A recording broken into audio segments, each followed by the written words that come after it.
Namaste. On the second day, conducting interview regarding an international seminar on the life and work of Pujya Dr. Savita Didi and Mehta.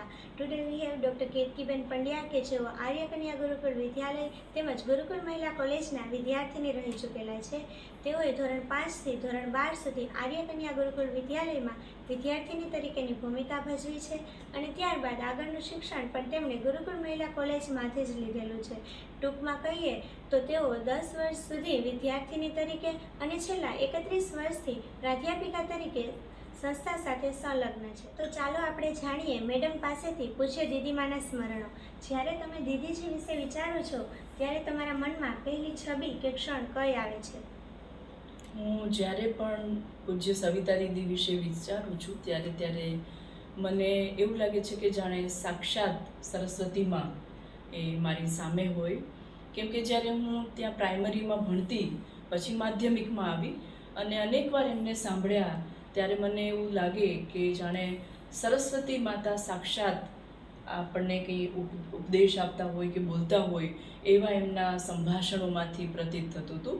એટલે મને માં સરસ્વતી જ લાગે. She was the ઇન્કાર્નેશન of માં સરસ્વતી. તો તમે એવા કયા તત્વો, દેવી તત્વો જોયા દીદીમામાં કે જેના કારણે તમે કહી શકો છો કે તે સાક્ષાત સરસ્વતી માનો અવતાર છે? મને એવું લાગે છે કે ત્યારે હું લગભગ 11th કે 12thમાં હતી અને ત્યારે મેં એમને જોયા કે એમના ભાષણમાં જ્યારે પૂજ્ય બાપુજીના જન્મદિવસ વિશેની વાત કરતા હતા તો એમણે એટલી સરસ રીતે બીજનું મહત્ત્વ, પૂનમનું મહત્ત્વ સમજાવ્યું. એટલું જ નહીં પણ એમાંથી એમના વેદ અને ઉપનિષદનું જ્ઞાન હતું એ પણ છલકતું હતું. એમાંથી ભારતીય સંસ્કૃતિ વિશે એમને કેટલું જ્ઞાન હતું એ પણ બહુ જ સરસ રીતે મને પ્રભાવિત કરી ગયું.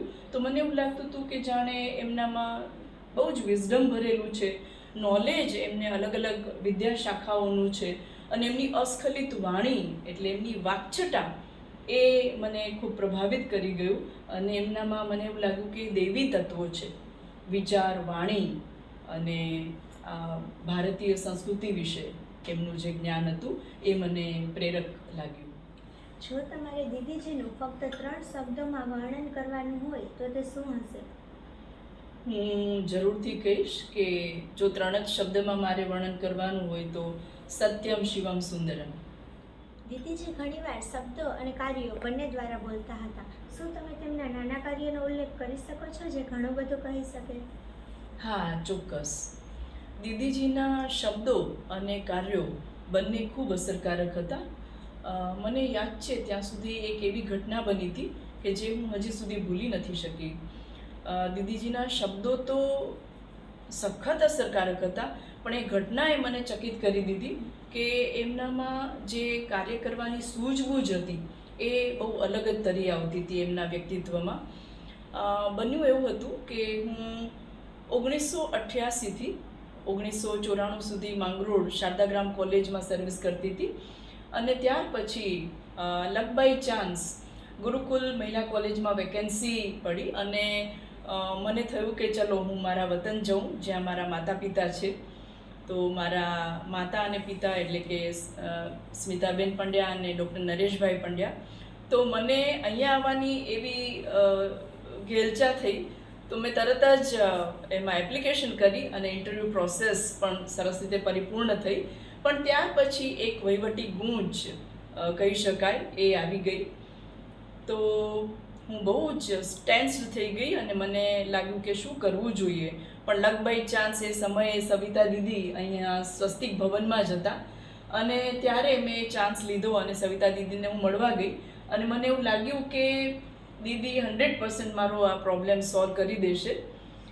મેં દીદી સાથે વાત કરી અને કોઈને કલ્પના ન આવે એવી રીતે within a spur of A moment જેને કહી શકાય કે દીદીએ પ્રશ્નનું સોલ્યુશન લઈ આવ્યા અને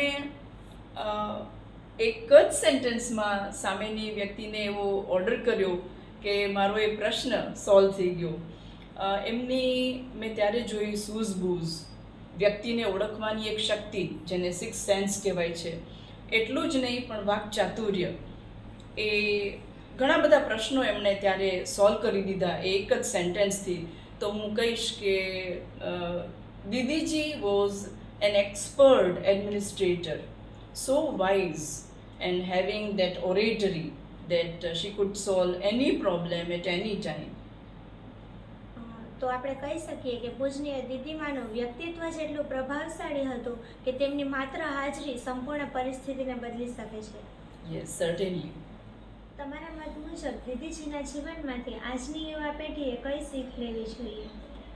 મારા મત મુજબ દીદીજીના જીવનમાંથી આપણે એક શીખ લઈ શકીએ, ખાસ કરીને આજની યુવા પેઢી એક શીખ લઈ શકે. જ્યારે આપણે અત્યારે એમનું જીવન વાંચીએ ત્યારે પણ, અને અમે તો સાક્ષાત દીદીને જોયા છે એટલે હું ચોક્કસ કહી શકું કે she actually taught us how to find out our ikigai, how to find out our goal of life.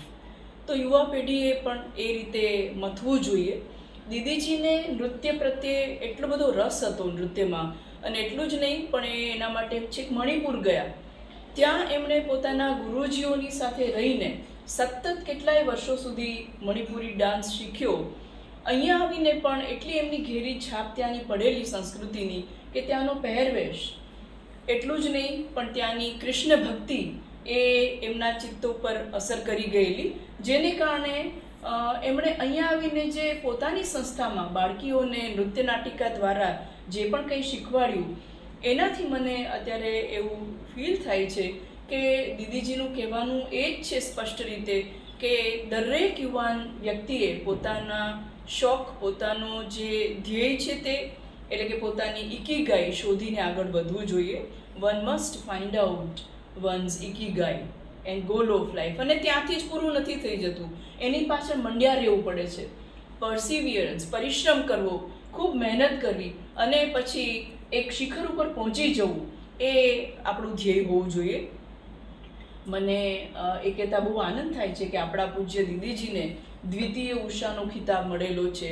She has been awarded નર્તનાચાર્ય એવોર્ડ. એટલું જ નહીં પણ આપણા ગુજરાતની ગવર્મેન્ટે પણ એમને ડિલીટની ડિગ્રી એનાયત કરેલી. તો ખૂબ આનંદની વાત છે કે જો યુવા પેઢી શીખે એમના જીવનમાંથી તો પરિશ્રમ કરીને આપણે સફળતાના શિખરો હાંસલ કરી શકીએ છીએ. So we can say that to achieve any goals, it's required to know yourself, know your interests and know your skills with hard work which leads you on the track of success. જે આજે અહીં હોત તો આપણા માટે તેઓનો message શું હોઈ શકે? મારા મત પ્રમાણે દીદીજીનો સંદેશો છે કે ભારતીય સંસ્કૃતિની જાળવણી કરવી અને એની સંસ્કૃતિનો ફેલાવો કરવો. આપણા દેશની જે સંસ્કૃતિ છે એ વેદ ઉપનિષદમાં કહ્યું છે એ પ્રમાણે શ્રેષ્ઠતમ છે. એમના દરેક નૃત્ય નાટિકામાં જો જોઈએ તો ભારતીય સંસ્કૃતિને એમણે ઉજાગર કરી છે. એ પછી કૃષ્ણલીલા હોય, સત્યવાન સાવિત્રી હોય કે 16 સંસ્કાર. In short, I can say that she believed and she wanted us to know the significance of Indian culture, preserve Indian culture and promote Indian culture even to the foreign countries, not only to our people. Oh yes, Pujya Didiji played such a significant role to know, to preserve and to promote our Indian culture.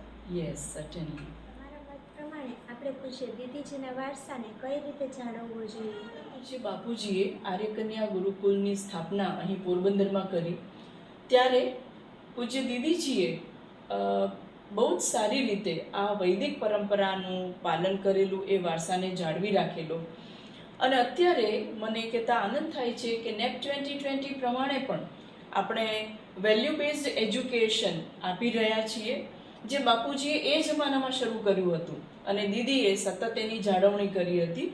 તો અત્યારે આપણી પણ ફરજ બને છે કે આપણે પણ એ વૈદિક પરંપરાને જાળવી રાખીએ અને એ જ લીગસી આપણે પણ આપણા યંગ જનરેશનને આપી શકીએ. In today's era, her versatile legacy continues to inspire generations and preserve cultural values. પૂજ્ય બાપુજીએ પોરબંદરમાં સુંદર એવું આર્યકન્યા ગુરુકુલની સ્થાપના કરી, જેમાં દીદીજીએ એ જ વારસાને આગળ વધાર્યો અને વૈદિક પરંપરા પ્રમાણેનું શિક્ષણ આપ્યું, જેને આજે આપણે મૂલ્યનિષ્ઠ શિક્ષણ કહીએ છીએ, એટલે કે વેલ્યુ બેઝડ એજ્યુકેશન સિસ્ટમ. જે એકચ્યુઅલી નેપ 2020 પ્રમાણે આપણે ફોલો કરી રહ્યા છીએ, where we find out actually that education go hand in hand with culture, and this is the legacy of Didiji that we have to carry forward. So I think that value-based education system, that is the legacy of Didiji, and we must carry forward it. So listeners, in today's era, her versatile legacy continues to inspire generations and preserve cultural values. Thank you so much, Ketki Madam. Thank you very much. Well, we have interpreted here her efforts bridge the gap between tradition and modernity, proving that cultural heritage and progress can coexist harmoniously. Stay tuned for more videos.